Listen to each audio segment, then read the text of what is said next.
today's Talk About It Tuesday question actually is a question that I received at an event that I spoke at very briefly over the weekend. And after I spoke about wealth development through passive income streams, basically real estate, business ownership, securities investing, I was asked the question, so how much return should someone seek?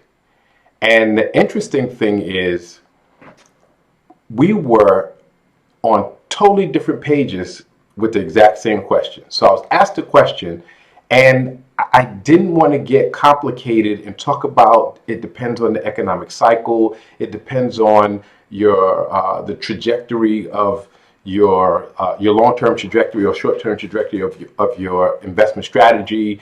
I didn't want to get into depends on the type of investment. I didn't want to get into the risk. I didn't want to get into these things. So I tried to keep it as simple and brief as possible, coming from the perspective of most people are beginners. They're going to go for something extremely low risk, and low risk doesn't bring huge reward, but it brings something modestly good, right? So I was thinking low risk, what's the highest return somebody can get on something that's extremely low risk with a low barrier to entry, where there are very low skills and education required. So I threw out a figure in terms of a percentage. And I was pressed on the question, no. So how much return should they seek? And I was like, okay. In my mind, I'm like, okay, if you want to take a little more risk, obviously you can get a higher return. And I threw out a higher number. Then I was pressed again. No, how much return should someone seek? And then I was like, okay, well, they must be talking about if they were highly skilled, risk adverse, it's a good economy. And I threw out a higher number in terms of a percentage. And I said, anything less than that, and I'm thinking in that economy would be a waste of your money's time. And then I was pressed again. No, how much return should someone seek? And then there was the aha moment for me. We're on two different pages in terms of a perspective, in terms of what that question means. As an entrepreneur and investor, my mind doesn't look at dollars and cents. My mind only considers percentage return on investment. Because if I know the return is right, I can play with the principal that I put in. I can play with that number and get out as much as I want based on that percentage return on investment. But most people don't think like that. I've been asked this question many, many, many, many times from people who don't have a lot of experience in that world. And I realized, oh, you're asking me for a dollar figure, how much somebody should seek to get annually. You're not asking me about a percentage return on investment. Oh, okay, that's a totally different answer that I have to give now, because in order for me to answer that, I'd have to know a whole lot more about you. So let me explain this. The vast majority of us, including me, were raised to seek an income source and don't live beyond your means. So what does that mean? Get the highest paying job you can get based on the skills and the effort you're willing to put in. And hopefully it keeps you stable because it has benefits and a retirement plan and all these other things, right? So go to school, get a good education, get a good job, but don't live beyond your means. And so most of us have been taught, seek your income source first and then settle for whatever lifestyle you can afford based on that income source and don't go beyond that. And so that oftentimes keeps us in a place where we have to settle, but we're not necessarily happy. We still seek more, or we're still unable to do more things because we're restricted by the amount of income that we have. And so the questioner was asking me, how much money is enough? How much money is enough to live the lifestyle of your choosing? That's essentially what the question is.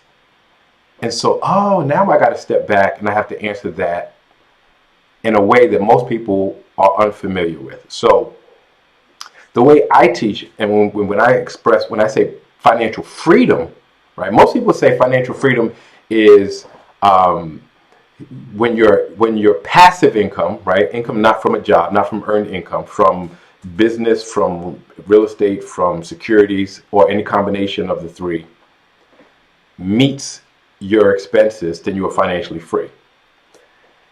And that's kind of backwards again, because what people will do is seek passive income strategies, and whatever income they get, again, they will settle for a lifestyle. And I say, you will never be happy, and to me, you are not free. You are not free if you are not happy.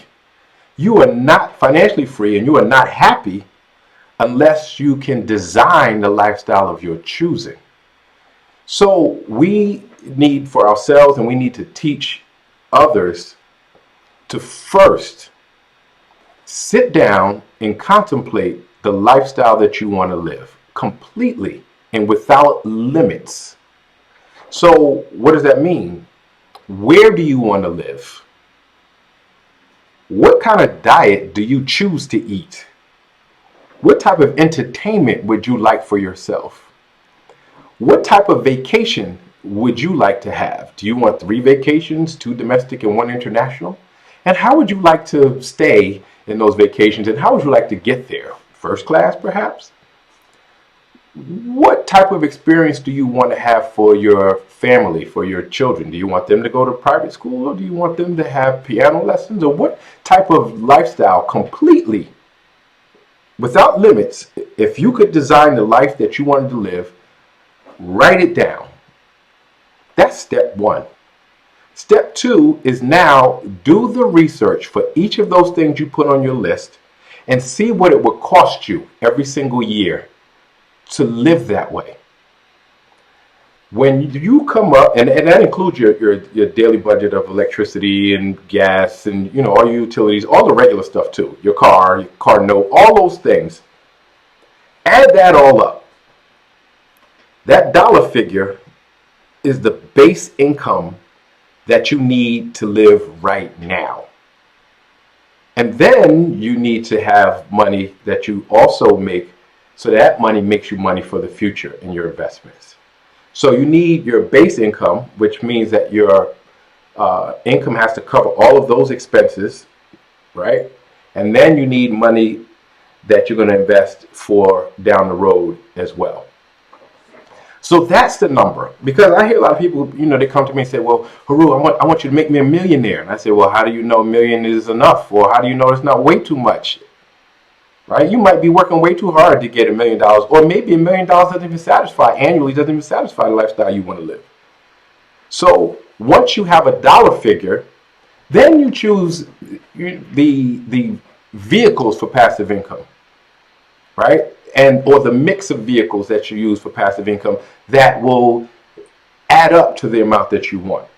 So perhaps you have to do real estate even though you didn't want to do real estate, because it's going to give you the type of income that you wanted. And there's a lot of ways to deal with real estate. So, some people only have a narrow box of what it is. But there are a lot of ways to make money in real estate. Perhaps you want to do securities. And I'm not talking about trading. I'm talking about investing for the long term. Things that maybe pay dividends. That will add into that. But you don't choose investments or passive income strategies that will not satisfy that. And so you don't grab any and every opportunity that's placed in front of your face. You only choose judiciously the ones that will meet your investment goal. So it will support the lifestyle of your design. So hopefully that's more clear for most people, because I get this question a lot. Your number is your number, and my number is my number. And based on the lifestyle you choose and where you live geographically, will dictate the amount of annual income that is required to support the lifestyle that you want to live. So that number, if some people live super modestly or live in a place where they don't have a high cost of living, that number can be very low. And for some other people, like I live in New York City, everything costs a lot.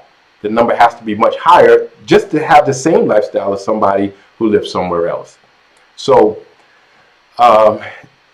Normally, again, as an investor, I think a percentage return on investment, but when I need to consider how much money I need annually, then I have to look at the lifestyle that I want, what it costs to finance that, and then I would choose the investments that give me a sufficient return, or business model that gives me a sufficient return. Now, that's how I choose my product or service too. That's how I choose the type of real estate I do. That's how I choose the particular companies that I invest in that give me the outcome that I need based on my investment goals. So hopefully that makes that much more clear. I'd love to hear your comments. Please like, share, subscribe. Keep the questions coming, and I'll see you next Tuesday.